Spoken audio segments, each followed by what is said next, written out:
Do you want to, should we start, Shona? Yes, let's do that. Okay, so I'm the introducer today, bit of a switch round because Ruth is doing the webinar, which is brilliant. But there is not much to introduce because probably a lot of you are regulars and already know her. So Ruth's been doing home education for 8 years with her children, so she's a bit of a home education expert because as we know, you can be an expert from lived experience.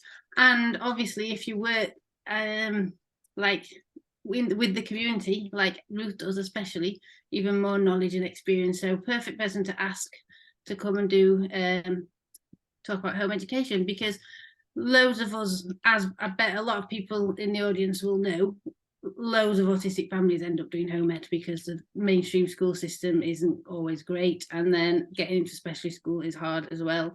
So sometimes it's through choice, sometimes it's through you really got no option to keep your kids safe.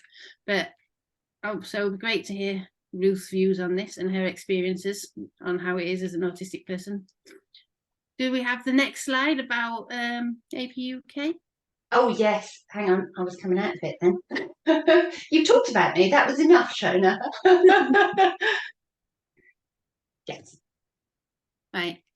So anyone who's new here, Autistic Parents UK are a charity now. They have been for the last year. And we aim to support the autistic parent community. So that's actually parents who are actually autistic, because there wasn't really a charity that did that before. That's the specific needs of autistic parents. We do that with online peer support groups, which hopefully some of you are in. We have these webinars and Q&A sessions to educate and to support people, book giveaways, some local peer support groups too, and lots of training and counselling. And Ruth is actually one of the trainers and does quite a lot of training for the NHS. And more than welcome for people to give feedback, because we do want the work that we do to be participatory and include people's views. So let's go on to Ruth now with her presentation on home education. Thank you very much, Shona. I will just, if you want, yeah. I'll just go on to the right, my next set of slides, my need slides. So yes, hello and welcome everybody. Thank you for joining tonight. I don't know if I would call myself a home ed expert. That makes me worry a bit.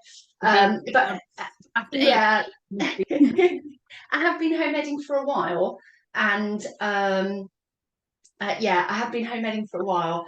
And the nature, obviously, the autistic nature means that if somebody asks the question in a home ed group that I'm like, oh, I don't know the answer to that, I'll go through all the comments and make sure that, oh, yeah. So it isn't just my personal home ed experience that I'm familiar with. Let's get things up here. So I'm gonna go back and forth between showing you slides and then showing you my face, partly because I put my notes on a different set of slides, so I'm gonna switch back and forth between the two. Please do feel free to put any questions in the chat as I'm talking, and then Shona is going to pose them to me at the end of the session. If you can just try throughout the talk to just keep microphones muted and cameras off, just so it's a little bit easier. Thank you ever so much. So yeah, home educating as an autistic parent, and I'm going to touch upon some of the legal stuff. I'm going to try really hard not to get bogged down in the legal stuff because there's quite a few kind of legalities and things to be aware of, and I'm going to try my best to tell you the useful stuff without veering off into the obscurity. But for those of you who aren't currently home educating, or possibly you are home educating, but maybe your local authority is not behaving very well, then we'll touch upon some of that side. I'm going to touch upon some possible approaches, just some different ways that you can home educate. Because again, particularly for those of you who are either new on your home education journey or you're just thinking about home education, then it can be useful to think about the different ways that it might look for you and your family. And then obviously, because A, this is me as an autistic parent, and B, this is for you guys as autistic parents. I'm going to be touching upon some of the specific considerations that you might want to think about as home educating as an autistic person, not just as any family. Yeah. And then, as I say, any questions that you've got as we go along, please pop them in the chat, and Shona and I will go through those at the end. So legal rights to home ed. So the basic thing to be aware of, kind of rule number one when we look at the legal rights to home ed, is that home education is actually the default in the UK. You need to opt in to education. It's why when your children turn school age and the local authority contacts you, they are asking for your permission to register your child. If you don't contact anybody at that point, if you don't agree to have your child registered at any school at that point, they will default to home education. And if your child is in school, so this varies a little bit depending where you are in the UK. So if you are in England or Wales or Northern Ireland, and you wish to take your child out of school, then you instruct your local authority. Because home education is the default, you don't need to ask for permission. You are just letting them know that that's what you plan to do. You are now resuming responsibility for your child's education, and you're taking it back, basically. There is specific wording that you need to give them, but it's very easy to find. I'm going to put together a little document with some further links, and I'll put together a template for the letter that you need if you wish to deregister your child. If you are in Scotland, it is a little bit different. If your child never went to school, then that's totally fine. If you never registered your child at school, that's fine. You default to home education. But if your child has ever been registered at a local authority school, you do have to ask permission to take them out. So what you need to do is write to the school and tell them that that's what you plan to do, and then you contact your local authority with a plan of how you intend to provide education to your child.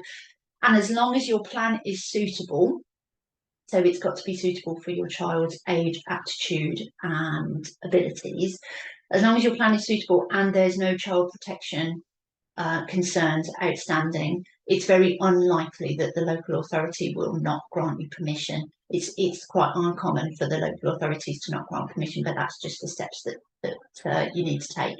And then that's similar if your child is registered in an SEN school in England, Wales or Northern Ireland. You need to ask permission, and you need to give a plan stating exactly how you're going to meet your child's needs. And as long as there's no child protection concerns and your plan is suitable, the local authority should grant you permission to do that. So as I say, it's very basic, it's very core. When we look at the legalities, anybody can home educate-ish. And you're not, for most circumstances, you're not asking permission, you're telling them that that's what you're going to do. Some local authorities are very, very well behaved and will just say, yes, that's absolutely fine. Of course, we'll contact you. They normally contact you about once a year and kind of check in on what you're doing. I'm going to come to that a little bit more in a moment. Some local authorities will kick up more of a stink, basically, when you instruct them that you want to deregister your child. So there was some guidance that came out, I think last year, either 2021 or 2022.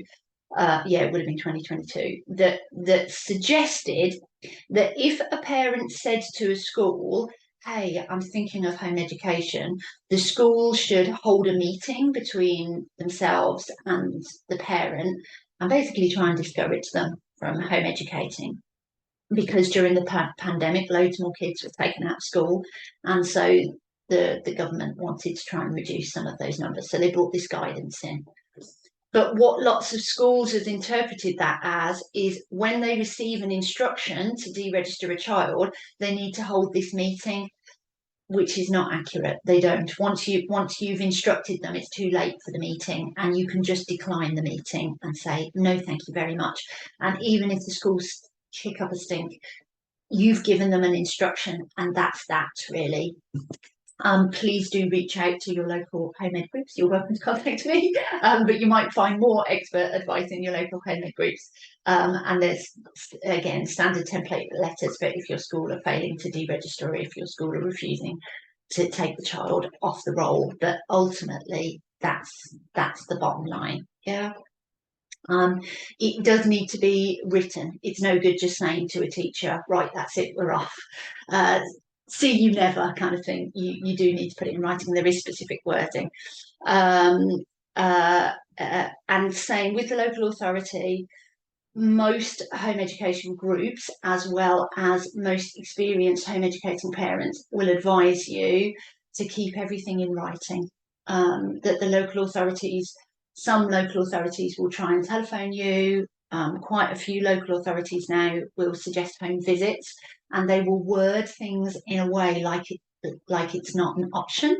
That of course they just need to come to your house and they just need to check where your children are going to be educated, and there's safeguarding. They just need to check that your children are still there. Legally, it's all nonsense. They don't. In the vast majority of circumstances, they haven't got any right at all. Just keep everything in writing. So when you're letting the local authority know what the kind of education that you're providing, and again, I will go through that in a little bit more detail in a moment, keep it all in writing. Yeah, don't do phone calls, don't do home visits, keep it all in writing. It's much easier. There are a few exceptions to that. So if there are social services concerns, then it can just be easier to let the local authority and let social services into your house. Give it all a once over.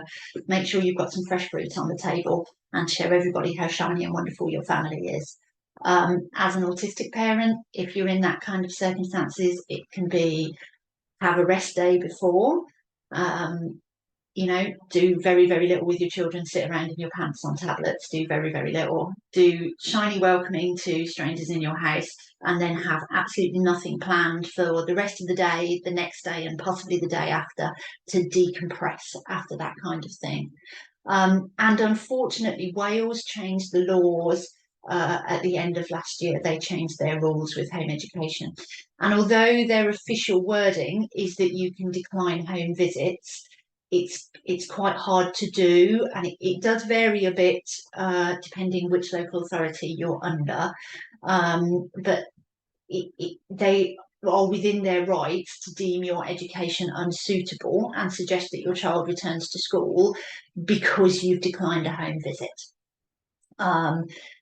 You can contact the local authority and let them know that you have disabled children if that applies to you, or that your own disability means that it's challenging for you to have strangers in your house, and hopefully they will try and work on a compromise with you. But it is worth being aware that, as I say, unfortunately, the law has changed specifically in Scotland. So specifically in Wales. So it is a little bit different there. So let me touch upon some approaches, and then I'll talk a little bit more about recording and corresponding with your local authority.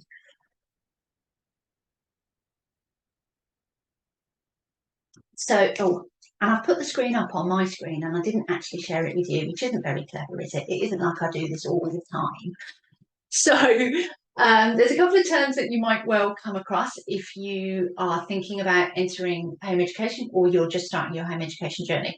So the first one is deschooling. So particularly if your child has been registered at school, and again, if your child has had quite a difficult journey, I know Shona touched upon it at the beginning, and just from being in our spaces and other adult autistic family spaces, I know how many families there are out there where they've tried everything. They've tried everything to keep their child in school, and nothing is working, and no amount of anything is actually going to get their child through the door, and it gets to the point where the entire family is just being traumatized on a daily basis all around this expectation for school. If you are that kind of family, or if there is other education, school-based kind of trauma, it can be a really good idea to have a period of deschooling. So deschooling is decompressing, it's relaxing, it's letting go, it's allowing yourselves as a family to find your footing again, and to work through what home education might look like for you and what your lives are like now, and really to allow your children to accept that this is a new reality and it's going to stay this way, and to trust you and trust themselves that they're not going to be forced back into school again, that that has finished, and to really, really allow them to let go. One of the things that I have observed is that for us as autistic families, it will probably be longer than your non-autistic families. It can be quite a while. There can be really months on months where your child struggles to get out of bed, struggles with basic self-care, struggles to leave their bedroom, struggles to do anything but gaming. I mean, this is burnout, isn't it? You know, we've all seen it one degree or another. It's part of our reality. It's part of how we are. And actually, that that situation that can build up where you've tried so hard for so long and you've all kept pushing well through burnout, through the other side. I don't know how many of you saw David Gray Hammond and Tanya Adkins' wonderful, they did a webinar for us and they wrote some pieces on their own respective websites about that atypical burnout, where you've gone through the depressive, tired stage of burnout, and you've gone into that hyper awareness and that Tanya calls it like meerkat manner, where just everybody in the house is just hyper vigilant all the time.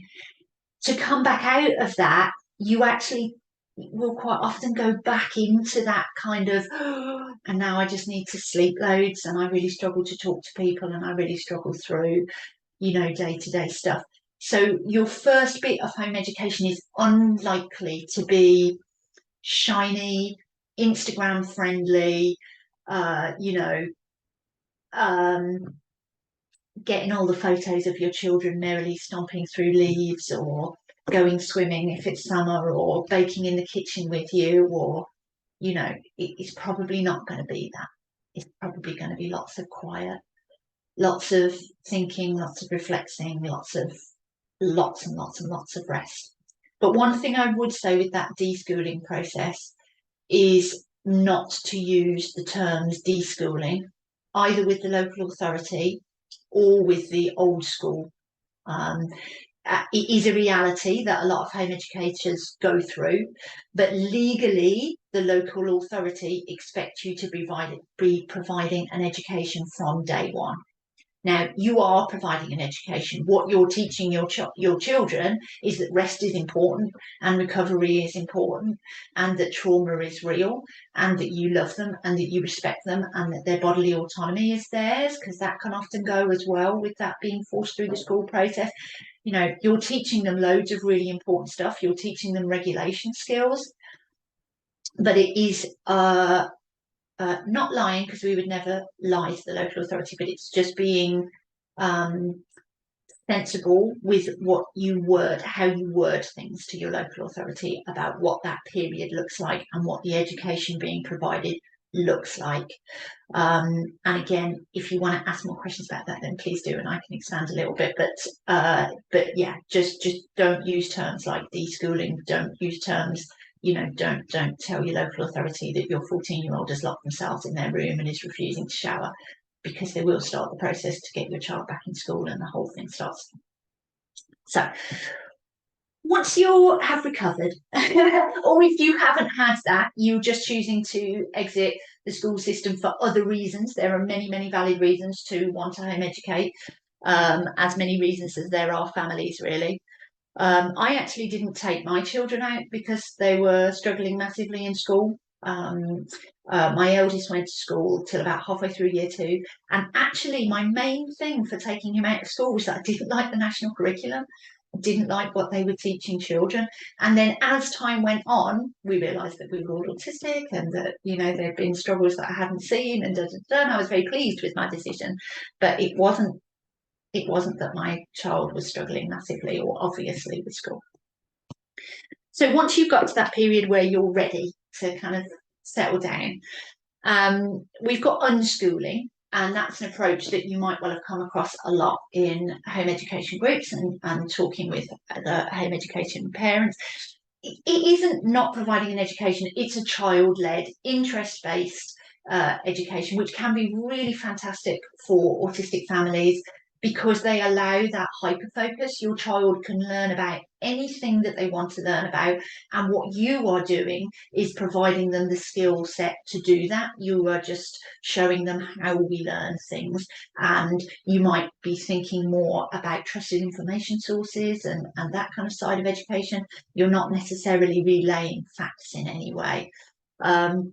So unschooling, John Holt has got some great stuff out there. Ross Mountney as well has got some lovely stuff. So if you think that that approach might be for you and for your family, then have a little look at those authors, have a talk to other home educating families that do that kind of approach. But as I say, it can work particularly well for autistic families. There are curriculums out there if you want them. And again, there's a lot out there, and it really depends what you and your family want. You can follow the national curriculum. There are home educating families that follow the national curriculum. You can follow the national curriculum just because you think that that's the kind of education that children should be receiving. That's absolutely fine. Some people choose to follow the national curriculum because they want their child to go back into the schooling system at some point, or their child wants to go back into the schooling system at some point. So it can be useful then to keep following the national curriculum. But there is also Charlotte Mason does a kind of a nature-based curriculum. Montessori can be nice for, particularly for young autistic children, because it's a really sensory-based education. There's lots of stuff about identifying very small variating differences in colours and textures and smells, and it's got quite a nice sensory approach. But there are lots of different curriculums out there. Some of them are quite expensive if you want to purchase them. But another nice thing to be aware of as home educators is that we are, quite a lot of retailers will give you discounts if you contact them and let them know that you're a home educator. You might be able to receive a discount. Or there are groups like Pop Art is fantastic. They are they're on Facebook, and they do loads of what they take is lots of home educators. And so they can get group discounts on all kinds of educational resources. As a small aside as well, when we're talking about discounts, things like Merlin Theme Park, all of them, you can get school-based prices as well as a home educator.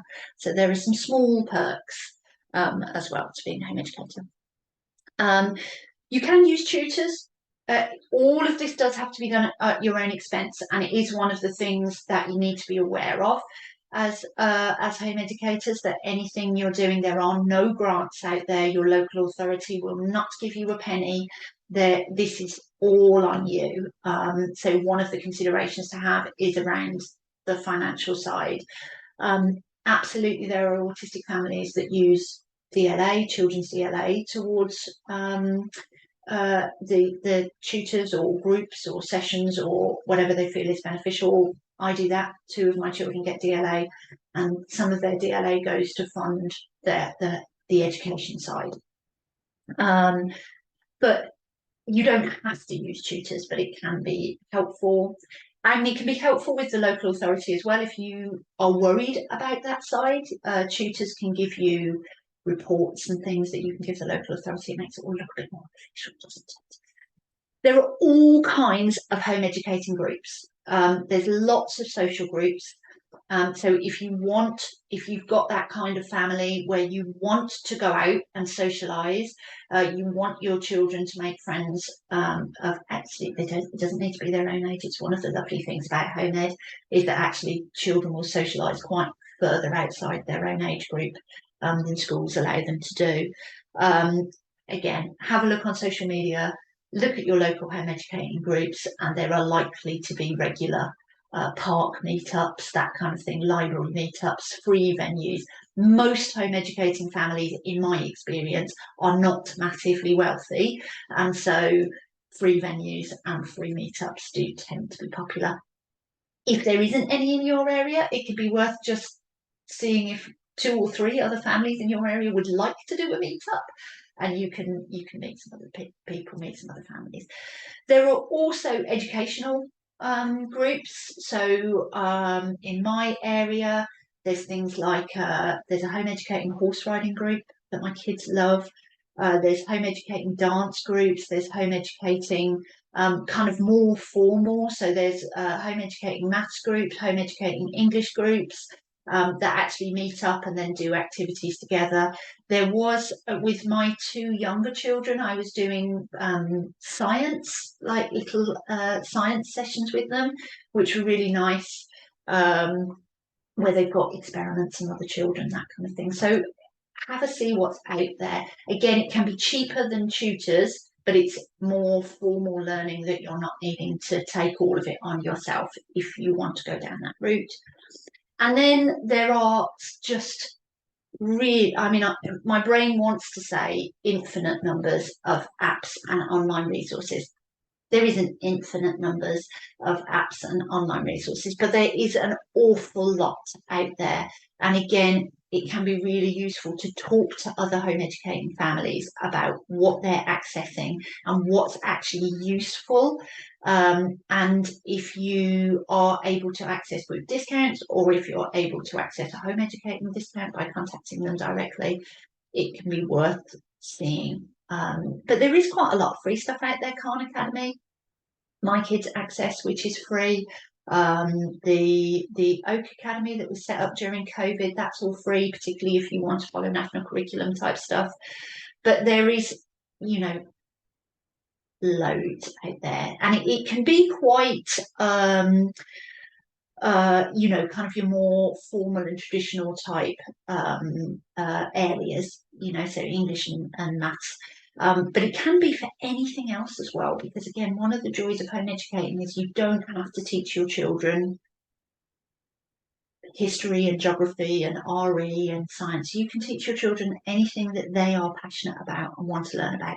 Legally, the only things you need to be providing, you do need to be providing literacy and numeracy. So not English and maths, and that is a good point to highlight. You are not teaching them curriculum level English and maths. You are teaching them literacy and numeracy. So they should be at a level where they are basically literate by the end of their education. Obviously, depending on their needs and abilities, some children, that isn't going to be a reality for them. That's absolutely fine. And that they have some kind of literal awareness, you know, that they could add up a food shop kind of thing. That's actually legally what we need to be providing. If your children are wildly passionate about those topics and want to read Bronte age 7, then obviously you can do that, but you don't need to. Yeah, and again, it's one of the things that local authorities can slip into. I'm going to do a bit more about local authorities. I have a slide that says local authorities. It just makes me feel a bit more official now that I'm talking to you about local authorities. But it's one of the things that local authorities can slip into, is talking to you about English and maths and what English and maths that you're providing, and they tend to compare it to the national curriculum, and you don't need to be doing it. That's absolutely fine. The other thing that local authorities can slip into as well is no, my brain's just gone blank because I just looked at words on another screen. I'm very sorry. Oh, brain's gone blank. Okay, I'll talk to you about something else. Sorry. When we're thinking about local authorities, and this is a consideration for us as autistic parents. So legally, your local authority aren't allowed to monitor you. So unfortunately, the law doesn't give a specific amount of time between them checking in on the education that you're providing. But most authorities will take it as once a year, and most home educators expect some kind of contact from their local authority about once a year. But as I say, you can keep everything in writing. So your local authority contacts you and says, hi, let me know the education that you're providing, and then you can send them a written report back of the education that you're providing. What that looks like, again, can vary quite a lot. It can be quite wise. Your local authority will be wanting examples of actual learning, examples of progress. But an example is a month ago, Johnny only knew up to 2 times 5, and now Johnny knows his 2 times table up to 2 times 12 and has started learning his 3 times table. Yeah, that is an example of learning. Some local authorities will ask for samples. That is a different thing, and you are not legally obliged to provide it. So some local authorities will be asking you for samples of work. You do not need to do that. Lots of home educating families don't work in a way that would actually give, would produce something physical that you could provide for something else for another person. Also, the work is legally your children's, it's not yours, so it's not yours to give away, it's your children's to give away. And what does it mean? Do you know, if I sent my local authority a whole maths book filled out and said this was done by my 8-year-old, how would they know whether it's done by my 8-year-old or done by me? Samples are a nonsense. Yeah, we're providing examples. We're saying these are some of the ways that I can show that my children are learning. Yeah, and so for any particular area or topic that you're learning about, we started off learning about the water cycle. My children didn't know anything about the water cycle. By the end of the week or the project or whatever, my children could accurately describe the water cycle. Yeah, that kind of thing. It doesn't need to be enormously detailed. Some families choose to keep quite detailed records for themselves. It can make your report writing easier, and there are all kinds of ways that you can do that. So I've known families who've got like a private Facebook page where they take photos and they write little statuses, but either they've got no friends on there at all, or they might have like the grandparents on there who like to see how the education is doing. So you can do that. That can be quite a nice way for you, for your own records, to record how your children are educating, and then when it's report time, you can do that. Or you can, you can write a diary. You can take photos on your phone and just look back through your phone over the year. It kind of depends whether you're autistic ADHD, I think, as well, as to how organised you are in storing your children's education. I have to say that I'm fairly disorganised in how I store my children's education, and when my local authority contact me, I kind of go, oh, what have we done over the last year? But I do take pictures on my phone, so I remind myself of the kind of things that we've been doing and the kind of things my children have been accessing. Some local authorities want really, really detailed reports and will want pages and pages and pages and pages of what you've been doing, which is a pain, but for some local authorities, that's what they need to be satisfied. Some local authorities, it's much easier. And again, the best way of judging this is by talking to other home educating families around you. What kind of things does the home educating authority expect where you are? So I'm in Worcester, for example. The Worcestershire Council, I literally send them an A4 page when they contact me, and that's it. This is the kind of thing that my children have been doing. These are the kind of resources that we access. These are the kind of trips that we've done, or days out that we've done, or, whatever else, Fine. You're basically just saying, yes, I'm still providing them an education. I haven't sold them. They aren't chained in my cellar. They're still being provided some kind of education. Yeah, that's what the local authority role is about.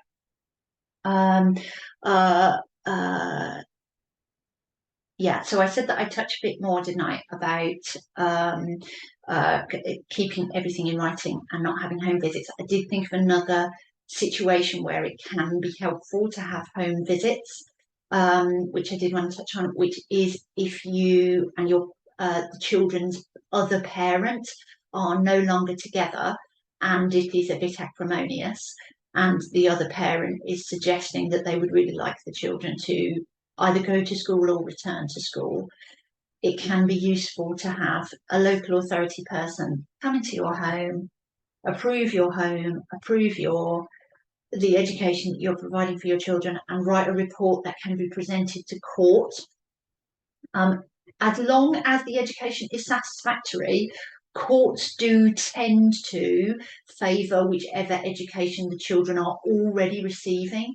They won't often agree with the parent that is trying to change the education that they're being provided with. Courts will usually say, as long as it's satisfactory, keep them where they are. But as I say, it can be helpful to bolster your presentation. Another thing to be aware of with the local authorities, and again, this is another thing, isn't it, is that we are a bit more of a vulnerable population, and particularly if you've got other intersecting vulnerable identities. So if you are black or brown or dual heritage, if English isn't your first language, if you're not a British national, if you've got physical disabilities and or your children have got physical disabilities, you've got learning difficulties and or your children have got learning disabilities, all of those kind of things, they can mount up. And I do see that local authorities will push harder on people with multiple marginalised identities if they know about them. It's another reason to keep everything in writing, is so that they don't know about your physical disabilities. They don't need to know about, I mean, you can disclose them that you're autistic if you want to, but you don't have to. They don't need to know about your living arrangements, or, you know, whether you're in a non-heterosexual relationship. They don't need to know about your ethnicity. They don't need to know about your race or religion or da da da da da da da. The more that you can keep them out of your home, if that is sensible, if that is viable for you, then it can make things easier. Local authorities do seem to push harder. But the law is on your side, and there are home educating groups out there who will really help you. So there are two Facebook groups that I find particularly useful. One is HEFA, which is Home Education for All. They're fantastic, and their admins are fantastic, and they will help you write letters, and they will help you constantly remind you of what the law is. And the other one is Home Education Help with Officialdom. And they, again, one of their admins is actually a lawyer, and they will help you write legal letters and that kind of side. You can get your reports checked as well. There's a charity called Education Otherwise, and they do a report checking service. They do charge, but I believe that it's quite cheap. I think it's only about £10, and they'll check your report for you, and they'll make sure that it's of the kind of quality where even the real stickler local authorities would accept it. Yeah. So the other thing that I wanted to touch on, really a big thing that I wanted to touch on, was then, like, what about us? Thinking about being an autistic parent and home educating as an autistic parent. Yeah. So considerations for us. So you do need to be aware of the intensity of it. It can be more intense, but it isn't necessarily more intense. I don't need to contradict myself. You will have your children with you all the time. But when we were looking there about different approaches, you know, education doesn't need to be from 9 o'clock in the morning till 3 o'clock in the afternoon, 5 days a week, whatever it is, 196 days a year, I think it is, term time. It does need to count as full time, but there isn't actually any legal definition as to what full time is. And a lot of home educating families will tell you, well, educating is 24/7, isn't it? If your children are awake, they're learning stuff.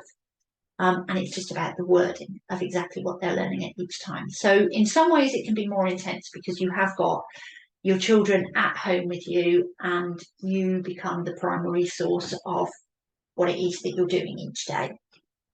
But in some ways it can become less intense because you've kind of got space to breathe and figure things out. You aren't kept to a clock quite as much. Home educating families are notoriously flaky. We all, even if you've made a group, you've planned a day out with your kids, or you plan to meet up with your kids, home educating families are the most to just go, no, actually, we're not going to be there. We're disproportionately neurodivergent. I actually only occasionally meet home educating families and go, oh my God, you're all neurotypical. We're going to slowly retreat. Nearly all home educating families are neurodivergent, whether they know it or not. But yeah, it's mostly us. So that you can actually reduce that intensity, that just because you've arranged something doesn't mean that you have to do it. If you all get up and actually everybody's really dysregulated and you're all really struggling, you can just spend a day sitting around in your pants on tablets. It's all right. You don't need permission to do that, because you can take plans from another day and do the formal education stuff that day. Home education can be a Sunday, it can be in school holidays, it can be 8 o'clock in the evening. I tend to, for the English and maths bit, for the numeracy and literacy bits, kind of snidle up to my kids. Like, I wait until they're quite relaxed and maybe even starting to look a little bit bored. And I go, how about we just do some maths? And kind of sneak 10 minutes in here and there. It doesn't have to be a sit down, here we go, this is what we're going to do now. So, yeah. Some of what I feel I'm teaching my kids in home education is how to regulate as an autistic person. I think that's actually one of the really important things that I'm teaching my kids. So some of what I teach my kids is, this is really, really intense, and I just need a minute, actually. I'm just going to pop something on the TV. I'm going to give you all a snack. I'm going to give you all a drink. And I'm just going to go and sit upstairs for 10 minutes. And I really just need nobody to be coming and talking to me and saying my name for 10 minutes. Or I'm just going to go out in the garden, or, whatever it is. Today, kids, we're all going to have a garden day. Or today, kids, actually, we're going to go and sit on the hills for a bit. It doesn't have to be, like being a children's TV presenter. You don't have to actually be providing entertainment for your children all the time. But do think about yourself, your self-care, and how would you recharge? How would you have space? Yeah. Yeah, so there are some things to be aware of as well as a home educating family that are just different than if you're not. So some pathways. So, for example, if you've got children that you aren't sure of their neurotype and you would like to have them assessed, or even you are completely sure of their neurotype, but you would like formal recognition, or they would like formal recognition for themselves. Sign of the diagnostic, again, it depends where you are in the country, which is really frustrating, because I'd love to just tell you how it is and what to do, but it depends where you are. Some areas, they want school to take part in that diagnostic process, and they will make it complicated for you if there isn't a school to take part in the diagnostic process.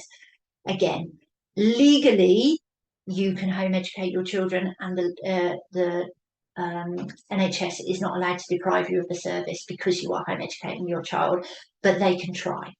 So it can just be that there might be a little bit more of a fight on your hands in some areas for some diagnostic pathways. Equally, things like speech and language therapists, occupational therapists, even vaccination programs are often done through the school. Again, you can get them outside of school, but you might just need to push a little bit harder and just keep going back with. But of course, you're not discriminating against us, are you? Because it is our legal right to home educate. So just making sure that we're not being discriminated against how exactly you're going to meet this need. And again, if you're a multiply marginalised identity where that becomes harder, maybe reaching out to advocates or seeing who else could help you and support you if you are struggling to get the support that you deserve and you're entitled to. It is worth being aware that social expectations kind of change. If you are out and about in the daytime with your kids, some elements of society feel that in itself invites comment. So you might get more strangers in the street talking to you and shopkeepers talking to you about exactly why your children aren't in school. As autistic people, probably the easiest thing is to just prepare a stock reply. Just say the same thing to everybody. Oh, thank you for asking. Yes, we're home educated. Smile and nod and shut any other conversation down. But also because, as I say, even though it's the legal default, it isn't the norm, is it? Most families, once their children get to school age, they will send their children to school. So depending on who's around you, you might find that other people feel that they need to comment. So it is worth having conversations with wider family, particularly if they're part of your immediate support network, about the realities of home education and why you're thinking about going down that route. I know one of the things I haven't touched upon, which I will just briefly, your children can still go through all the normal exams if that's what you want. Home educating children can have GCSEs if they want to have GCSEs, or other exams, or no exams. There's no legal requirement to do exams, but you can access them if you want to. You do have to pay for them, unfortunately, but I know one of the fears people can have entering home education is their children will never have formal qualifications. You can do. Yeah. Again, ex-partners, family, neighbours. I recognise so many of these names. You probably know that I had a horrible time with my neighbours in my last house, to the point where we moved. And part of that was that my children were at home in the daytime, and they just felt that that was completely unacceptable. That had children in the house in the day. So do be aware that yeah, your placing in society as such will change as home educating parents. I've touched a bit upon the financial side and being aware that there is no external support for home education, but equally there is no educating hours for home educating. So you may still be able to access work. You might need to pay for, there are home educating childminders. So if you've got younger children, you might pay for somebody to look after your kids if you haven't got somebody in your immediate support network, and do all your education between 6 and 8 o'clock in the evening. That's absolutely fine. You and your partner, if you are in a relationship, or another home educating family, I've known that happen, can swap kids around work. You do need to be aware that the benefits, particularly if you're on, it's not job seekers allowance anymore, is it? But the equivalent thereof, it's all under the same umbrella. But basically, if you're receiving benefit because you're not working, home educating is not a reason to not be working. The benefits system will still want you to be in employment. But equally, there is some really good stuff as autistic families. We can follow our own monotropic minds a lot more. That can be really, really delightful to just, particularly if you've got autistic kids as well, to just watch them take themselves off into their own areas of interest. There can be a lot less anxiety. You can keep totally different hours. This can be such a big thing for autistic families, to not have to be doing other people's hours. You can all get up at 4 o'clock in the morning and go to bed at 6 o'clock in the evening, or you can all get up at 11 o'clock in the morning and go to bed, at midnight. It doesn't matter. It doesn't matter what your hours are anymore. You can make things work a lot more. Yeah. I think that was everything I wanted to touch on, and I'm really hoping that some of the comments that have come in are questions, because I don't know if I was as organised with that as I meant to be. Shona, are you still there? Yes, I'm here. I'm just going to get my video off. 1 second. If I put my slide up. I've got slides for everything, but only some of them actually had images. I think, here we go, Q&A session. Well, do you know that every single time we do a webinar, Aisha makes me a slide that says Q&A sessions, and I almost never put it up on the screen. There were loads and loads of comments, which was good, and quite a few questions amongst them too. So I'll just get to the question sheet. One from Max Spear. How do you stop yourself from becoming completely exhausted when home educating? Honestly, lots of rest. Yeah. That you can, as I say, you can keep different hours. So you can get up at a time that suits you more, and you can go to bed at a time that suits you more. But equally, if you've done some kind of educating, and that could be, taking your kids out to the park, going to a museum, doing a group, sitting down and watching animal documentary, anything, you've done some educating for the day, and actually you're all just a bit shattered, you can take a nap. Yeah. You can schedule your day in a way that works for you. And I'd like to add, because I can't, so I kind of cheated because I had a teacher, so I'm always a bit wary when I say, oh, home ed was so much better for us, because I did have a lot of privilege.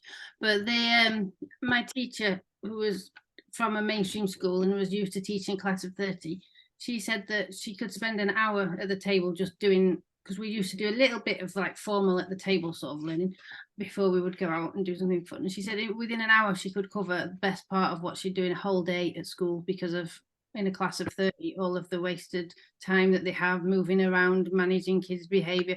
And so it really doesn't take many hours to cover the actual, if you want to do it in that formal work kind of way, which a lot of people don't. So it isn't as hard as you think, and you get up when you want. No more meltdowns for us. Well, it took a long time for us to get to a stage where he was coming out of his room and engaging, but it was still hard to get him to do stuff. But we never forced it, so we just didn't have the meltdowns. Whereas when you're forcing school, there's a battle every morning, just such bad stress, and then meltdowns when you get home. So it was much easier than having school runs for me. Yes. Yeah, and it does vary family to family.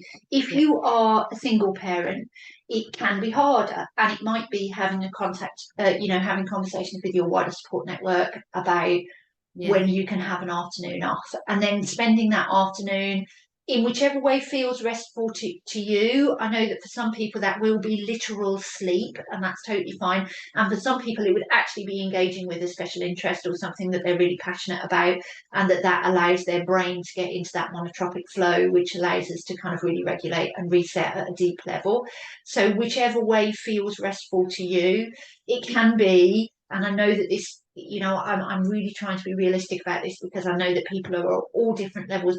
It can be saving up and going without for a month so that you can pay for your kids to go to, there are some forest schools, home ed forest schools, where you can drop them off and spend a couple of hours, or as I say, like a home ed childminder, or have a look at what groups and things are around you. A lot of home ed groups, you as the parent will stay, but there are some where you as the parent aren't required to stay. So if you need time off, if you need a bit of, just time to stare into the distance and drink a cup of coffee, have a look at what there is out there, and then see if you can fit that in your budget, and what you might be able to sacrifice, or what you might need to do differently to fit that in. You do find a lot of home ed families are on very low budget because someone's had to give up a job and go. Yes. And it's very common for other people on low budget. So people do have good tips and things. And also, you mentioned this wider support network. That's an important thing to consider, because I didn't have that at all from home ed community, purely because my son, he wouldn't go to, I tried to do home ed groups, but he would just sit there with his headphones on, playing on his own with Pokemon cards. There was just no point in us being there. So we never really made that many friends. Plus, I'm not good at making friends anyway. So that will vary from family to family as well, because you see a lot of home ed families who really got good groups, and they can, one parent do something, then they like swap for one parent. Yes. A little science group, and then another parent, and we weren't really able to join in on any of those things, just because of my son's needs. He wouldn't do that kind of thing. Yes. So it is very variable, isn't it? Yes. But definitely a lot of resources and opportunities. It's finding what works for you. Yes. Yeah, that's it. And I find, honestly, even 8 years in, I'm constantly adjusting and changing what we do. I have a real tendency of signing us up for too much, partly because I've got 4 kids, and now my kids all want to do different things. So I have this like, oh, so this day's this thing with that person, this day's this thing with that person. And I've had a few terms where I've realised that I'm kind of wronging myself ragged, because the children have loads of time to rest and I don't, because I'm constantly taking them back and forth to stuff. And then it's that, right, okay, once we get to the next half term or break or wherever sensible, sometimes it is midway through, I'm just not doing that next week. It is, okay, we're not going to do that anymore.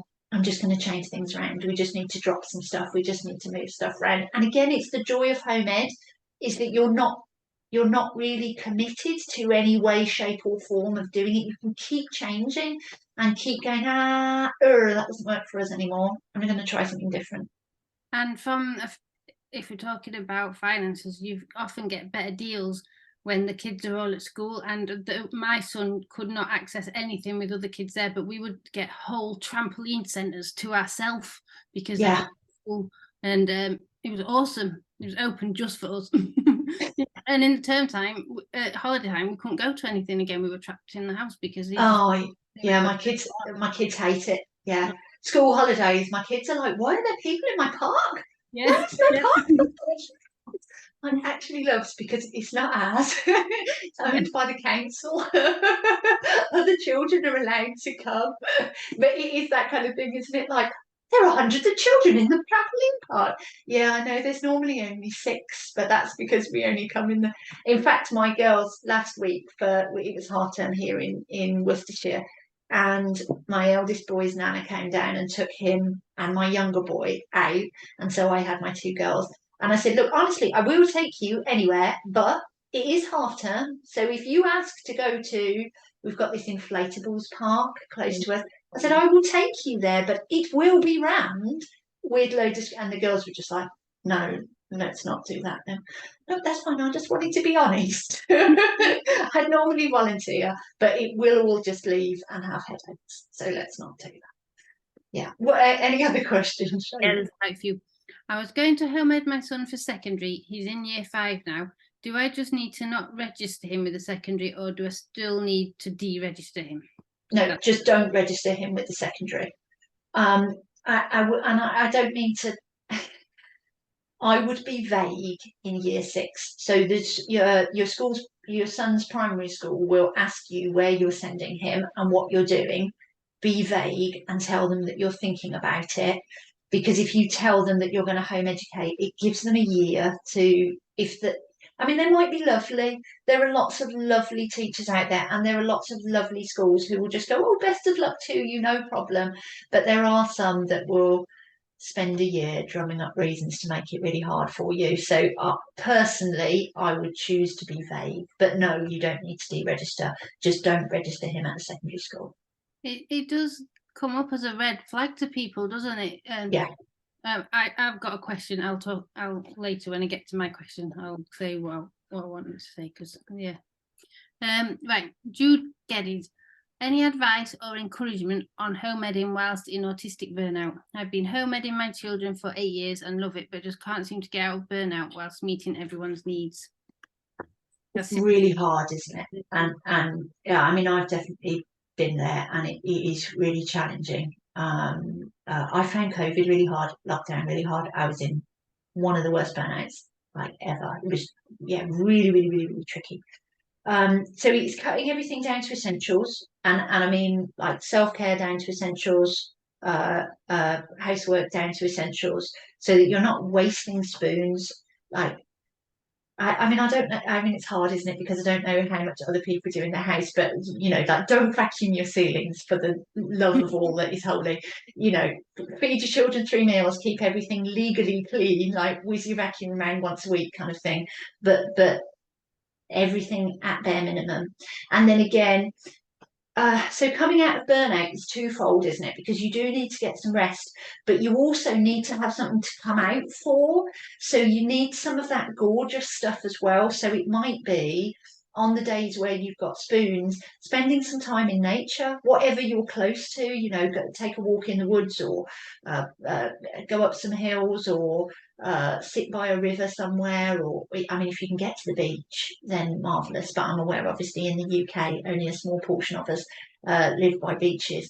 But anywhere where you can just rejuvenate a bit, because if all we do is just do the basics, we need to come out the other side. We need to give ourselves some good stuff. Engaging with your special interests when your kids are asleep, whatever it is that you're passionate about. Or even just in the evening, I mean, because I say this, when your kids are asleep, but actually my kids don't go to sleep until I go to sleep. I don't get time in the evening where my kids are asleep, because they've all decided that doesn't happen anymore. But I do stuff. We do have relaxed evenings that they'll just be on tablets. So even though they're awake, I'm not actively keeping them alive so much, so I can engage in my special interests a bit. And I would say just be kind to yourself, and you've got more opportunity to be kind to yourself when you're not having on this stupid rat run of get up at this time, get your kid to school, do this, remember the sports day stuff or whatever. I couldn't remember the stuff that they needed, and everything's just much more relaxed. If you're having a bad day and you don't want to do home ed stuff, you just want to do something easy, do that, and it's fine. Because like somebody also mentioned that a lot of home editors don't really take the holidays off and like stop doing activities. So you're also doing often doing more stuff then anyway. So you don't that it took me quite a long time to get that sort of into that routine of not having to think that you have to be like school. You can be completely flexible, and that's why it works better. You can fit around your child's needs. So if they don't want to go to groups, they don't have to, whereas at school there's just not that flexibility. So it's about being kind to yourself, and it doesn't matter if your kids have a day where they're not doing much, unless some people are unfortunate and have kids that have to be doing much, or it's even more stressful. We don't have kids like that. But then it might be about reaching out to other home ed families and saying, like, I'm shattered today. I can't, but my kids are absolutely desperate to go to this park meetup or this group or whatever. Is there anybody that could pick up my kids and take them for me? You'll probably be surprised at the amount of people who just go, yeah, we'll have another kid. That's fine. We'll have another 2 kids. That's fine. We can come and pick them up and drop them off. Even if you don't know them very well, that actually, as I say, most other home eding families, they'll help you out if they can. And if they can't, have a day on tablets. It will be all right. Because there's one of the things from my research I did my master's about autistic parenthood was we often don't have as much of a support network. That's families or friends. So I did have family around, luckily, but I didn't really have much of a support network from home ed people. But don't be afraid to ask, I guess, because you can return the favour. Some people will be glad of it if they can give their child to you every now and again to take to the park with them. This was my question. One of the things that kept coming up when we were home educating was rumours about it being regulated, which petrified me, because we did home ed to get away from all the ridiculous bureaucracy and bad knowledge, like people thinking they knew what was best for my kids and they were wrong.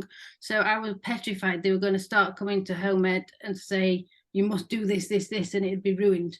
Is that a risk? I can see also the other side, because some people think that some families take their kids out of school and say home ed because they're like abusing them or having them in their shop doing free labour and stuff. But it used to worry me because it was like the one safe refuge away from. So in my experience, just while I've been home eding, it kind of comes up every few years. 1 or 2 politicians will get a bee in their bonnet about home ed. It happened during COVID, and then in the year or so after COVID, there was the MP for Harlow got really in his head about it, that there were all these ghost children and these children vanishing and nobody knew where they were. It's like, well, if they've been in school, then you know where they are because they've been actively deregistered, and so the local authority knows that they exist and they know their address. Like, it's fine, they're not invisible. And nothing ever really comes of it. Luckily, so far, nothing has ever really come of it, because ultimately the local authority haven't got the funds and they haven't got the means to actually safeguard the kids who are actually in real active danger. And we know it because we see all these horrible stories in the news, don't we, about these poor babies and kids that get left in all kinds of awful conditions. And nearly all of them, when you get into the details of it, actually social services knew, and social services were trying to remove the child and they didn't have the resources to gather the evidence to legally take the children away. They haven't. That is it does come up every few years and it does frighten me as well. And again, it could be one of the benefits of connecting, even if you don't actually connect with real home editors in person, because that isn't your kind of thing. Connecting online with home editors is useful because people will tell you what's going on in the political sphere, and if you need to write to your MP or you need to get petitions out there or whatever. But mostly what it comes down to is the politicians, they don't care. We do have some of the best home ed laws in Europe, and they're very unlikely to change them because they are accessed by the wealthy families. And so our laws help actual politicians and politicians' children. And by and by it helps your children, but they're like, it helps them. And so they're unlikely to change the laws for that reason. And that brings me on to what I was going to say about the red flags, because I found that my son was having major issues with anxiety, and we tried to get him to CAMHS, and they said no point even referring you because he's autistic. They'll just say no because he's autistic, and so they were discriminating. And we were having a nightmare. Took him out, did home ed eventually. Took too long to do it because I was too scared of doing home ed. So he'd already had a lot of trauma. And then when I went for my next appointment at Reigate after being out for a while, Reigate is like our local autism place, and once you've been diagnosed you get an appointment every now and again, not very often. And they asked what school he was, and I said he was home ed, and that was like an instant red flag. And then I said something about me being autistic, and then the lady was like, well that worries me because what is he? He's like 8 now or something. And she drew a little chart and she said, he's 8 now. And she drew a straight line across. What about when he's 16 and he's had no education for all that time? Plus, you've got all of your issues. You've got your own autism diagnosis. And we want to see him going like this. And she drew a slanting upwards kind of. So the home ed was a red flag, and the me being autistic was a red flag. And then she said, well, how about because they didn't like that he wasn't in the system as such, so they said, what about we refer him for the psychologist then? And I said, he's doing brilliantly now. We were desperate for mental health help before, and now he's doing really well. And she's like, well, we'll put him on. It'll take 2 or 3 years to go through anyway. You don't have to go. You can always not go. She just needed to, because she was probably worried about it looked bad on her that he was out of the system. And so when we needed a psychologist, we had no way. Once we were doing home ed, suddenly they were concerned, and that's when he was doing brilliantly. It was ridiculous. So home ed can be seen as a red flag sometimes. So, and again, it's about benefit. It can be helpful to practice scripts, can't it, and have recorded little statements that you say to professionals about. Obviously, the local authority checks in on us often and is satisfied with the education that we're providing. Yeah. The healthcare professionals don't need to know that that's once a year and you provide a written report, because you're not doing anything strange with your children. You don't need to be justifying yourself, but it can help reassure healthcare professionals because healthcare professionals don't know about home education, because why should they? And so they've got this idea that you've got a child chained up in the cold cellar and you're occasionally chucking down twinkle worksheets at them or something like. That's not what I meant. But exactly.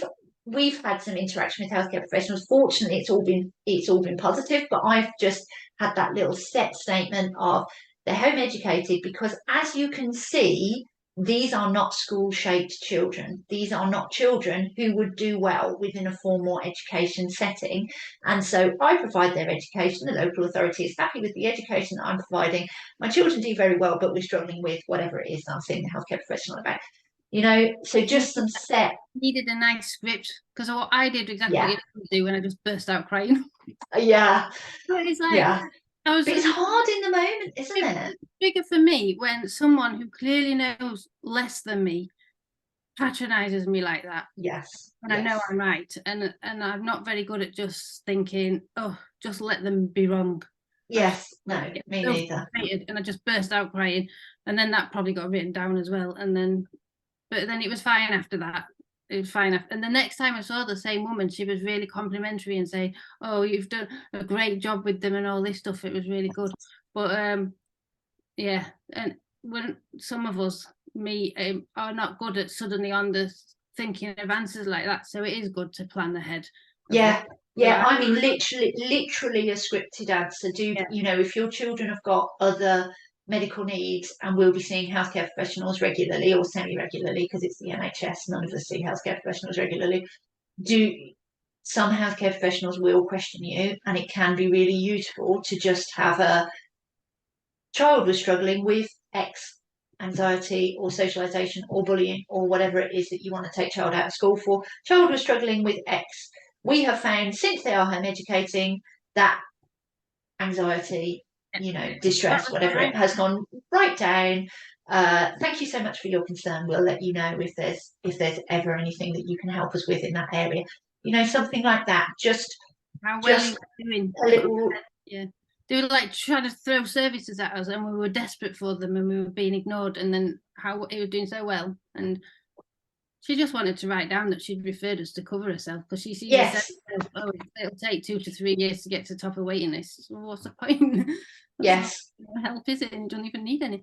Okay, so next question. It's not possible to get an EP to see your child if they're not in school, is it? An educational psychologist. Oh, I think you can actually, because I did for the EHCP. Yeah. Yes. Yeah. So EHCPs, we didn't touch that much on EHCPs, did we? So you can keep an EHCP going if you've already got one. You can keep an EHCP going with your home ed kid, but for most people, it's a tick over year on year. You can just do your review either through emails or through a Zoom call. And just let them know. I think it's section F that you're providing, but my children haven't got EHCP, so I might be wrong. But there's only one section that you need to provide.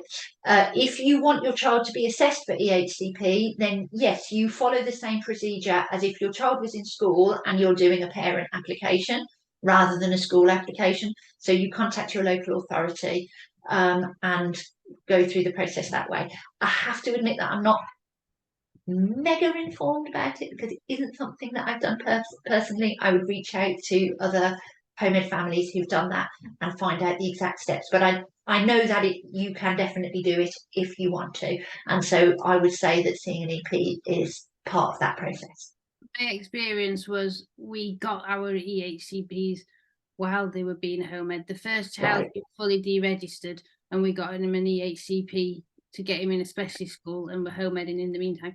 The second child was still registered at this school, but we were doing home ed because we were doing it for our eldest anyway, so they were getting a bit of education at home, although they had really high anxiety, so they weren't getting a lot. And we also did the EHCP, and so the education psychologist had to come to our house because they couldn't go to a school to watch them. So did they do that? So was it then the local authority that organised that then? Did you organise it through the LA or through the NHS? How would they do it?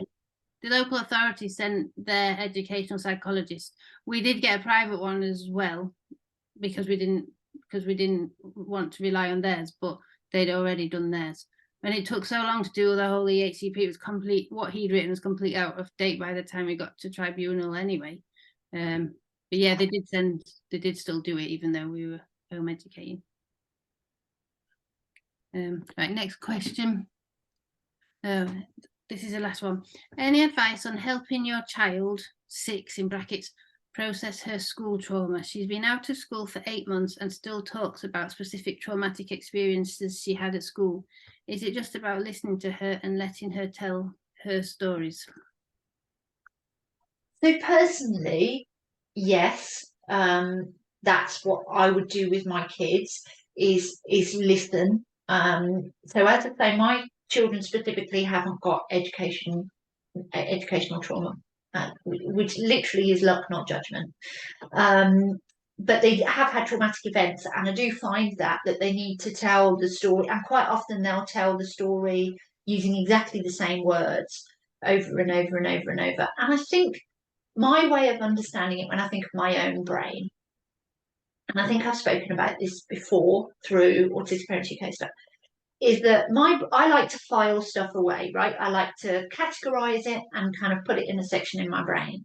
And I can only do that once I understand it, once I've made some logic from it. And so when events aren't logical, I really struggle to categorize them and file them. And I find myself replaying those events over and over and over and over and over and over. And I probably do tell, actually, the people in my life, I probably do some amount of recalling those events over and over and over and over. But as time goes on, I find that I need to recall them less often.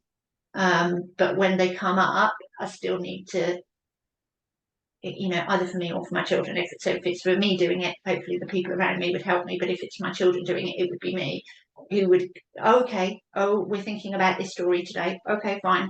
What do we need to do? And kind of being aware within that then as well. I know that for my kids, if they are on a day where they're telling me this traumatic story, to kind of be aware that then that's on their mind for the day. So I might change my plans for the day and make it a lower demand day, make it less likely that we would go outside, or if we go outside that we're going to go somewhere busy. I would probably keep them somewhere nice and quiet and be aware that even if they're not talking to me about it, that's what's going on in their brain.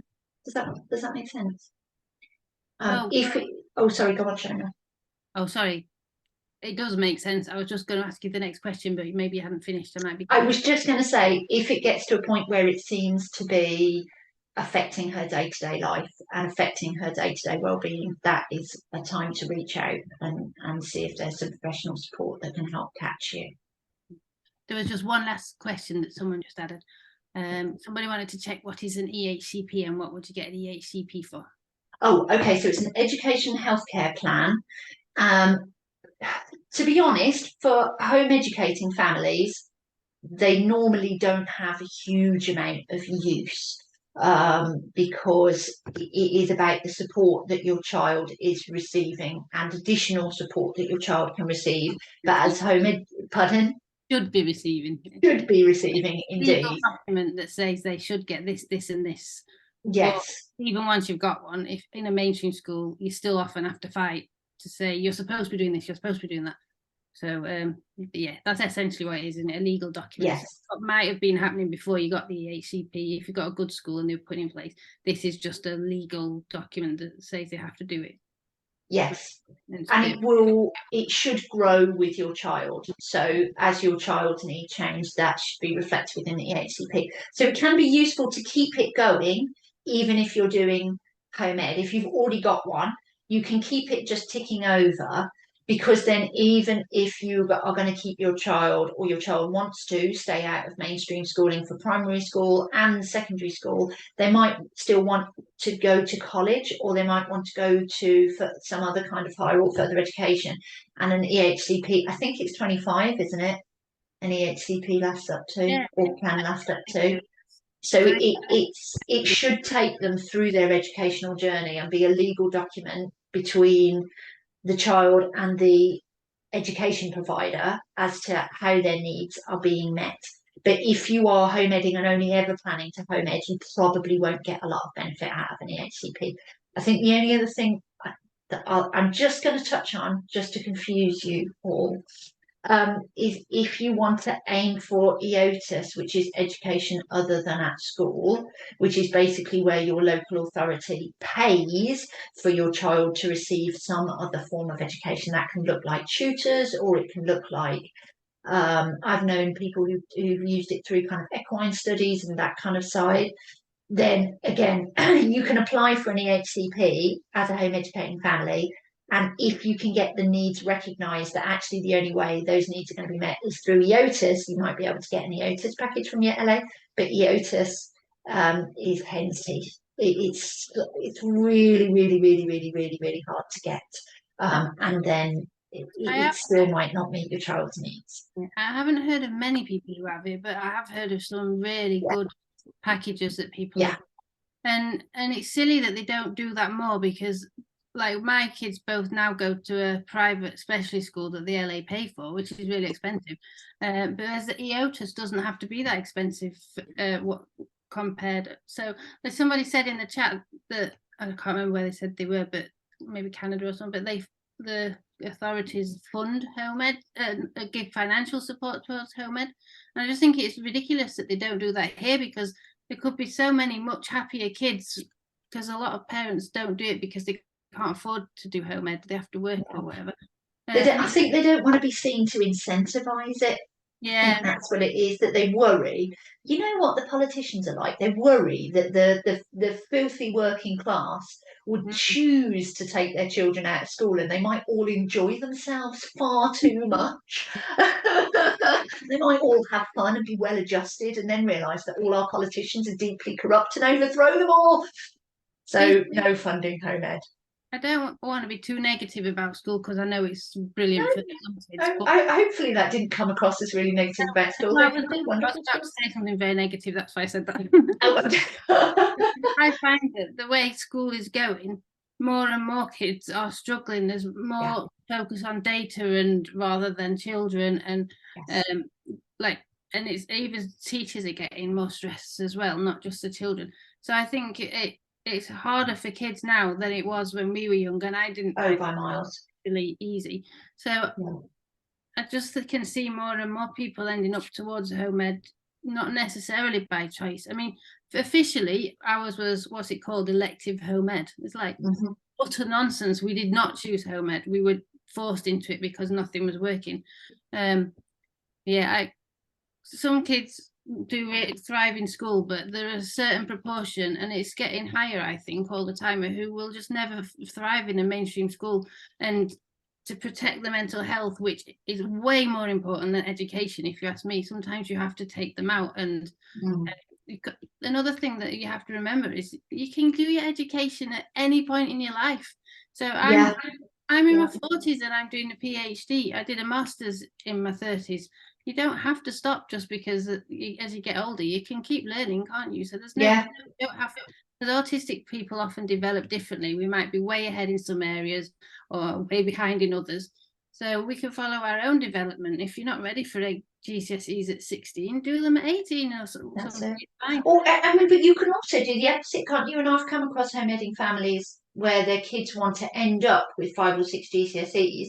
So they do 1 GCSE a year from like 12 and just do it over a longer time period, because it's another one of the things that I think is weird with mainstream education, and I think autistic families particularly struggle with, is that you need to do 10 exams in 1 year. Ridiculous. That's so hard. It's ridiculous and not very good for monotropic people. A couple of weeks focusing on maths could be perfect for some kids, and then move to a different subject, and you can have all of that flexibility however your kid wants it. And do your exams at different times. There's lots of options. Or none. You know, there are absolutely families out there that just don't do exams. That's totally fine. You don't need to do any. You can spend a couple of years working out where that place in society might be and what adult or getting into adult life is going to look like for your kids, and work out how you're going to meet it. There's my number 2, I don't know if she's ever going to be able to do exams because she's massively demand avoidant. I'm just not sure she's ever going to be able to cope with it. No, I can think of one person, but I bet there's loads of autistic people who's got more degrees than GCSEs. Yeah, I bet there's lots. Sometimes all you need to do is the little amount of exams to get to the next stage, and you often find that autistic people thrive more or are better with specialist things anyway. So higher education might suit them more than doing loads of GCSEs on different subjects. Yeah. Even my I will just throw this out there and we will finish up in a second. My eldest is 14, and we've opted for functional skills rather than GCSEs, because functional skills is much more what you'll use in a practical day-to-day life, but it gives you the equivalent qualification. So if he does want to go on to college or whatever, the door's still open for him. But GCSE maths, we looked at him, it was like so esoteric. He just looks at it and he goes, but I'm never going to use this. Why would I learn it? Why would I remember this stuff? Because it means nothing to me. And I get it. I don't want to remember useless stuff either. One more really quick question, but it's only a yes no. Are you not allowed to do any exams though? Because won't the LEA want that as evidence that you've done home ed? No, you don't. No, don't need to be doing exams. That is a thing that people worry about, that they want to make sure their kid can access exams, and you can, but you have to pay for them. So there's a cost.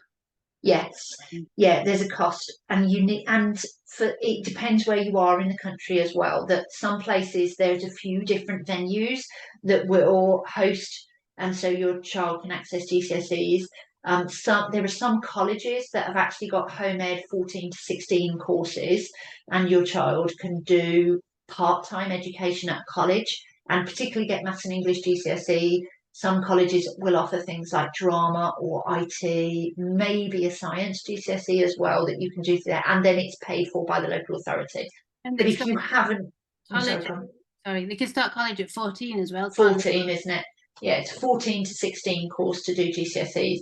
But if that isn't the right fit for your family, or you haven't got one next to you or near to you, then some sixth form colleges will let children just come in and just sit an exam. You have to pay for it, but they'll just come in and sit an exam.